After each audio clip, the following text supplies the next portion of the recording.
Assalamualaikum warahmatullahi wabarakatuh. Salam kebangsaan, salam satu nusa, satu bangsa, satu bahasa, bahasa persatuan segenap putra-putri bangsa, bahasa Indonesia. Salam Pancasila. Baiklah, Bapak sekalian yang terhormat dan berbahagia, selamat datang kembali di perkuliahan mata kuliah Studi Hukum Islam dan Kebijakan Publik. Bersama saya Dr. Murdan, SHI, MHI, MH. Baiklah Bapak sekalian yang terhormat dan berbahagia, di pertemuan yang lalu kita sudah, atau pertemuan perdana kemarin, kita sudah banyak menyampaikan kedalaman dan kontrak perkuliahan mata kuliah Studi Hukum Islam dan Kebijakan Publik. Pada perjumpaan kali ini, pada tatap muka yang kedua kali ini, kita akan mendiskusikan secara mendalam mengenai aspek-aspek penting yang harus ada di dalam kata studi hukum Islam dan kebijakan publik. Baiklah Ibu Bapak sekalian yang terhormat, kemarin di pertemuan perdana kita sudah menyampaikan bahwa perkuliahan studi hukum Islam merupakan perkuliahan yang sangat menyenangkan, karena tidak saja mengajak kita untuk mendiskusikan contemporary issue atau isu-isu kontemporer tentang hukum dan masyarakat dalam konteks negara bangsa, dalam konteks masyarakat Islam atau Muslim society, tetapi juga hukum Islam mengajak kita merefleksikan perjalanan sejarah panjang hukum Islam dari abad ke-6 dan 7 Masehi hingga pada era kontemporer hari ini.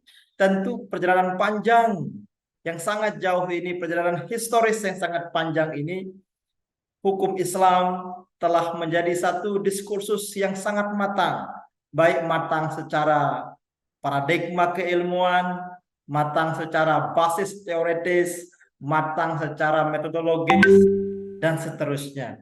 Oleh karenanya, sungguh sangat beruntung kita hari ini bisa mendiskusikan lebih lanjut tentang studi hukum Islam dan kebijakan publik.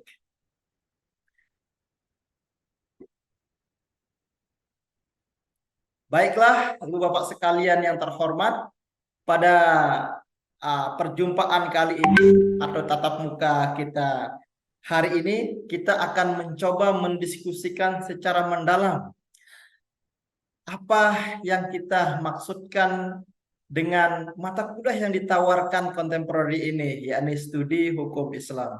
Seperti yang pernah kita sampaikan pada perjumpaan perdana kemarin, bahwa studi hukum Islam awalnya dikenal secara luas oleh kalangan akademisi hukum atau para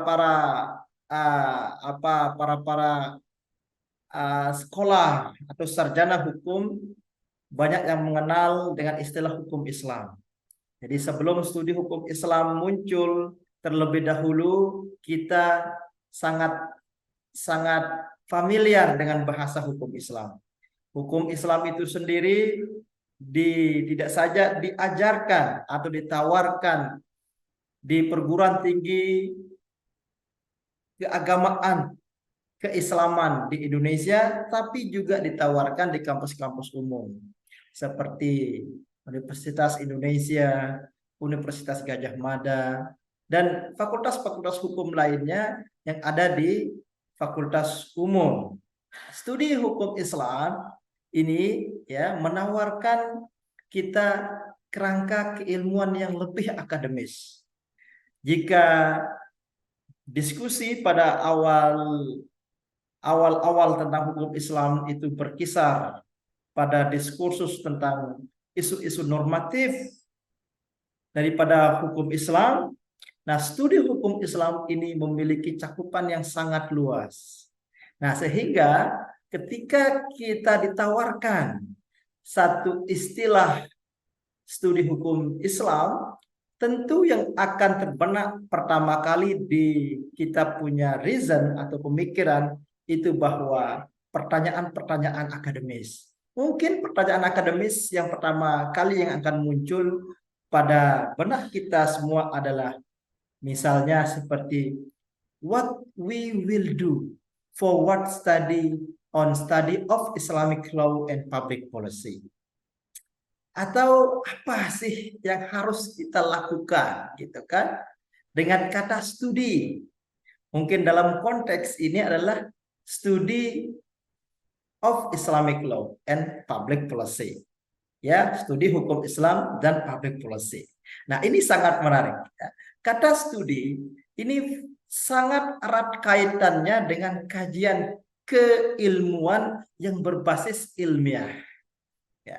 Jika seperti saya katakan tadi, hukum Islam itu kajiannya berbasis pada normatif hukum Islam, gitu, ya, baik itu pada dataran hierarkis hukumnya, norma hukumnya, misalnya seperti sumber hukum, ya, dasar hukumnya, kemudian berjenjang terus ke bawah norma-norma hukum yang dikenal dalam Islam. Nah, studi hukum Islam ini menawarkan, ya, cara kajian yang ilmiah terhadap hukum Islam.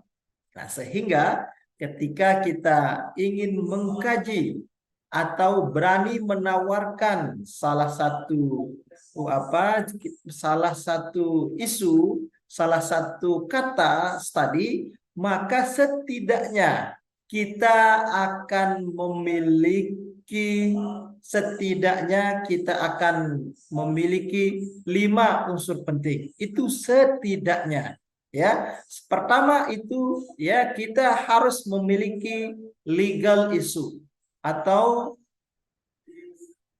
legal issue. Nah, jadi setiap kita akan mengkaji hukum Islam atau studi hukum Islam, ya, pertama kita harus jelas legal isunya apa. Nah, legal issue inilah tempat kita akan mempertimbangkan, ya, sisi desain dan desolon barangkali kalau dalam ilmu hukum itu sudah lumrah kita kenal, ya. Di sini kita akan menawarkan apa persoalan penting yang kita mau kaji, yang kita mau bahas di dalam mengkaji hukum Islam itu. Nah, sehingga, ya, legal issue atau isu hukum itu sangat penting. Misalnya, ya, dalam masyarakat, dalam hukum Islam, ya, doktrin hukumnya mengajarkan setiap orang beriman itu dituntut untuk berlaku baik. Salah satu berlaku baiknya, misalnya setiap orang yang beriman atau muslim itu dilarang untuk meminum minuman khamar misalnya, ya. Nah, tetapi dalam realitasnya atau dalam kenyataan sehari-hari misalnya masih ditemukan beberapa orang-orang beriman atau orang-orang muslim itu yang masih gemar meminum minuman khamar. Nah, ini kan ada kesenjangan antara realitas dan idealitas. Ya, idealitasnya setiap orang muslim diharuskan untuk tidak meminum minuman khamar, tapi realitasnya masih ditemukan beberapa orang muslim yang masih gemar mengkonsumsi minuman-minuman khamar itu. Nah, ini kesenjangan antara idealitas dan realitas inilah yang menjadi isu penting di dalam hukum Islam misalnya, ya, sehingga kita akan pasti menanyakan pertanyaan akademik, ya. Salah satu pertanyaan akademik yang kita tawarkan misalnya adalah mengapa, ya, realitas itu terjadi, kan begitu, ya. Nah, dari legal issue ini kemudian yang kedua itu, ya, yang kedua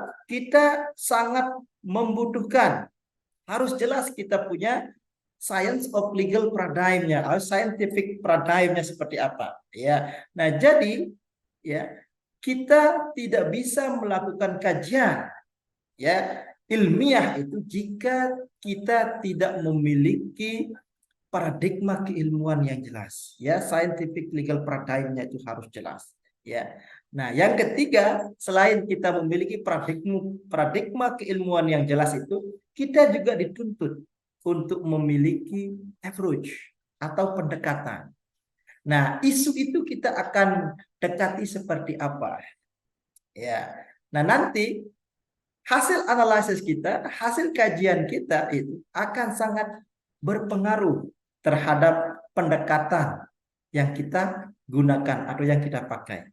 Nah, setelah kita memiliki pendekatan, ya, nah kita harus memiliki legal theory dalam hukum Islam atau hukum umum pada umumnya.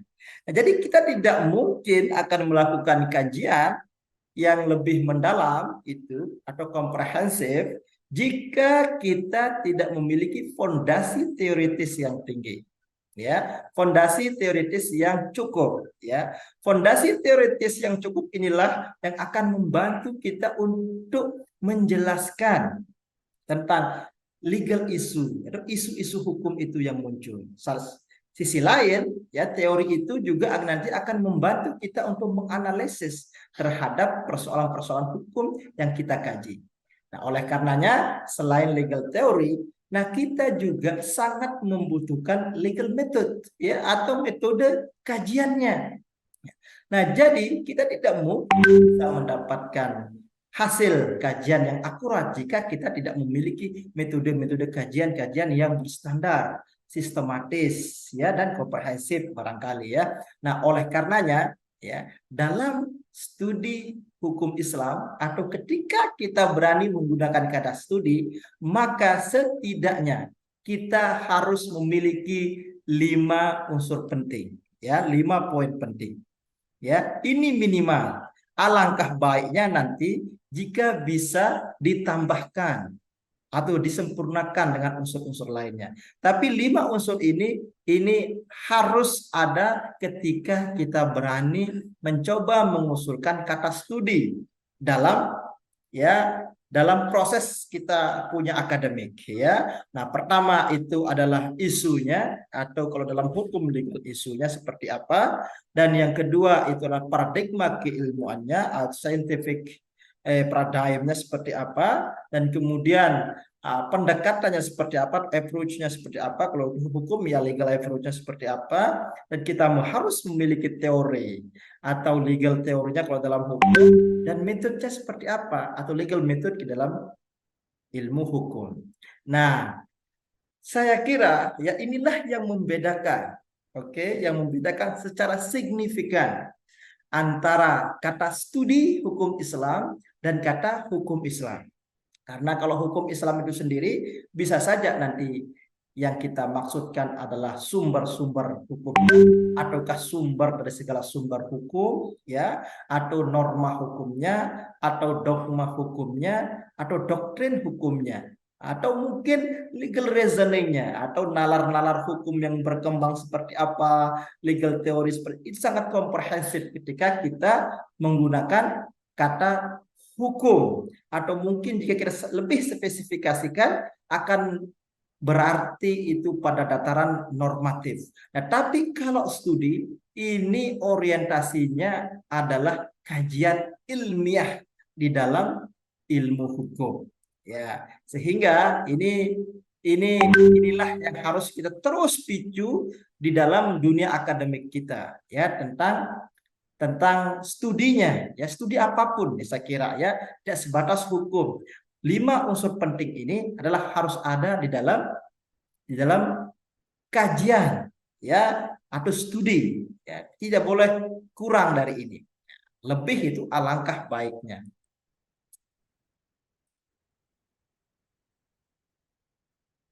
Baiklah, Ibu Bapak sekalian yang terhormat dan berbahagia, akhirnya kita sudah berada pada ujung perjumpaan atau pertemuan hari ini.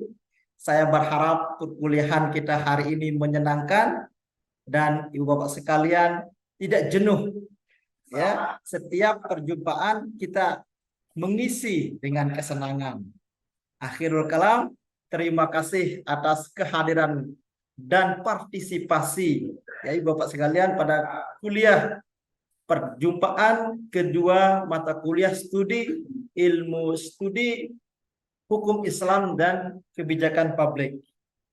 Sampai jumpa di perjumpaan selanjutnya. Salam hangat kepada segenap pembeli. Akhirul kalam. Wallahul muwafiq ila aqwamit thoriq. Wassalamualaikum warahmatullahi wabarakatuh. Salam Pancasila.